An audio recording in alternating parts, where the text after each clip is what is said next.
Welcome to Testosterothon, 28 movies so manly, they make Duke Nukem look like a pansy. Rocky IV is one of those polarizing films. Either you feel that this is where the series completely embraced the over-the-top ridiculousness and completely abandoned the soul and subtlety of the first two films, or you feel like it's completely awesome and entertaining. I'm here to say, why not both? Rocky Balboa is still the champ and is living the high life, but when the Soviet Russians claim that they have the best boxer in the world, Ivan Drago, things are bound to go south. The ultra-patriotic Apollo Creed challenges the man to prove that American boxers are better in an exhibition match, which both sides take way more seriously than they ought to, because this isn't really a friendly boxing match between a Russian and an American. This is the Cold War boiled down to punching. So Drago beats Apollo so badly that he dies shortly after the bout, leading Rocky to feel a sense of responsibility to challenge him back. However, due to Apollo's death, the Dragos no longer feel safe in America, so the bout is scheduled to take place in Moscow on Christmas Day. Rocky trains and trains and trains some more in Russia and then fights and eventually overcomes not only Drago, but also the hearts and minds of Russia, effectively punching communism in the face.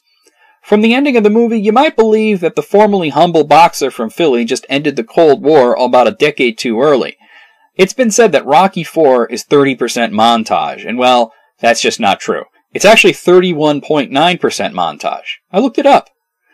There is a part in this film where you're watching a training montage with Rocky in Russia, and then it ends. Adrian arrives in Russia to support Rocky, and after this very brief scene, it's less than 2 minutes long, the film goes directly into another training montage.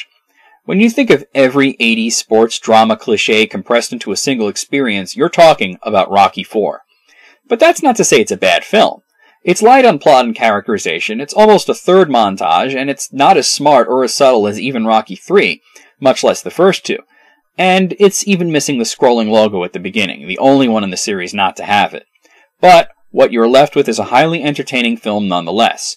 You have to take it for what it is and just enjoy it. And it's not all that bad. Rocky IV has some very strong performances, great cinematography, an interesting concept, and the best boxing scenes in the film so far, as Stallone insisted that he and Dolph Lundgren really hit each other for the boxing match at the end, perhaps as a direct consequence of the very fake-looking bouts in Rocky III. And Creed's death and the aftermath are good in bringing about the necessary emotions. The series has become something very different that started with 3 and is completely transformed here, and you could choose to rail against it, which is fine, or embrace it and enjoy an entertaining film that may not be an Oscar contender, but is always fun.